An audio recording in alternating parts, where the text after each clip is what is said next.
The story of the Exodus conjures up visions of ancient Egypt in all its glory. But to understand the Exodus and who the children of Israel were and why the events of the Exodus occurred, we must begin much earlier and much further north. After the flood, mankind was reborn through the family of Noah. As his family grew, once again knowledge of the true God was forsaken by the majority. Although given the command to go forth and replenish the face of the earth, a large group traveled from the east to a plain in Shinar where they built a city called Babel and began to build a tower that was supposed to reach to the heavens and save them in the event of another flood. But this contradicted God's purpose, and he soon confounded their languages, making it impossible for them to remain as one people. About 425 years after the flood, God called a man named Abram to leave his country, friends, and family and go to a land called Canaan. Because of his faithfulness to the true God while the world around him fast fell to idolatry, the Lord made Abram a promise. I will make of thee a great nation, and I will bless thee, and make thy name great, and thou shalt be a blessing.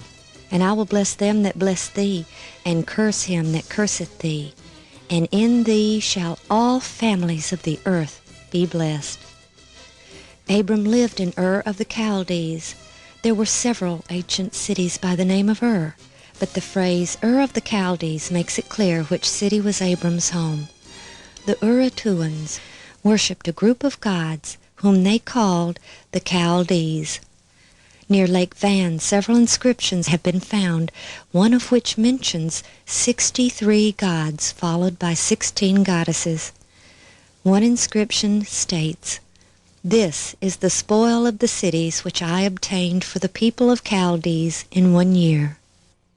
Ur today is called Urfa, and was in the plain of Shinar, where the great apostasy of Noah's family had fully bloomed into profound paganism. Abram's family had remained near Babel when the other groups had left the region. When he received the command to leave for Canaan, Abram gathered his family and left Ur of the Chaldees to go into the land of Canaan, and they came unto Haran and dwelt there. Ancient Haran, where they stopped and stayed until Abram's father died, still bears its ancient name and is located just 19 miles down the Balak River from ancient Ur.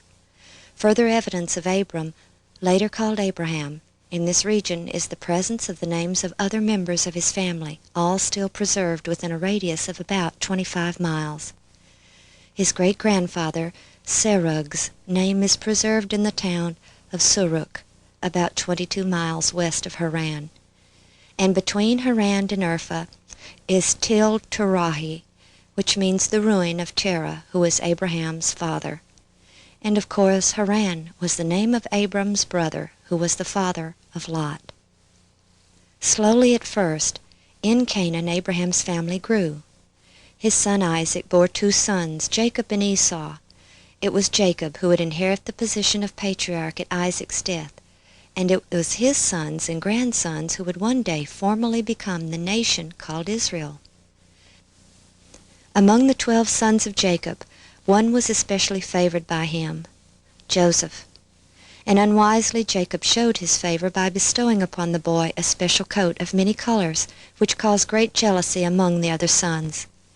Their jealousy was made even greater by the dreams that Joseph had and shared with his family, dreams which indicated that he would one day occupy a position of great authority and that the others would bow down unto him. One day when his older brothers were tending the flocks in Shechem, Jacob sent Joseph to see if all was well with them. When Joseph approached them from afar, the brothers' jealousy caused them to plot Joseph's death.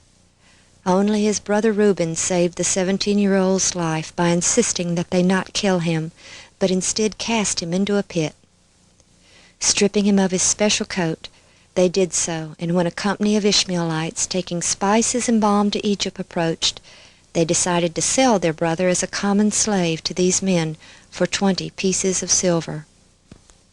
But in spite of the horrendous betrayal and ordeal this young man suffered, Joseph remained faithful to the God of his fathers and became a shining light in a land of darkness. He accepted his life in this foreign land among a heathen nation and became a trusted servant to a high-ranking official of the Pharaoh. Then Joseph was falsely accused of a terrible crime and was imprisoned. When all hope must have appeared lost, he was summoned to interpret the Pharaoh's dreams. The interpretation of those dreams by Joseph had warned of an impending 7-year famine, which was to follow a 7-year period of plenty. Deeply impressed by the young man, Pharaoh asked Joseph's advice on what to do to avert a great nationwide calamity, and because of the wisdom displayed in his reply, the Pharaoh appointed him to collect the grain and prepare for the famine. So grateful was the Pharaoh to Joseph and his God that he appointed Joseph to a position second only to the Pharaoh.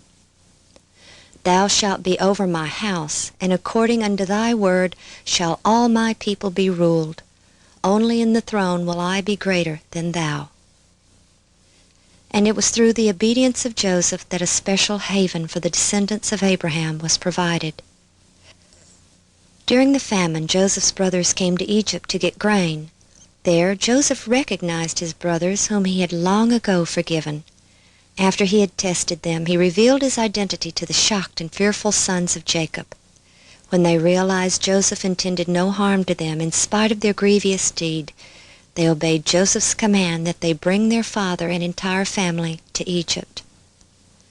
During the famine, Joseph had bought all the land of Egypt for the Pharaoh except for land grants made to the various priests, and allowed the people to live on the land and return 1/5 of their increase to the king.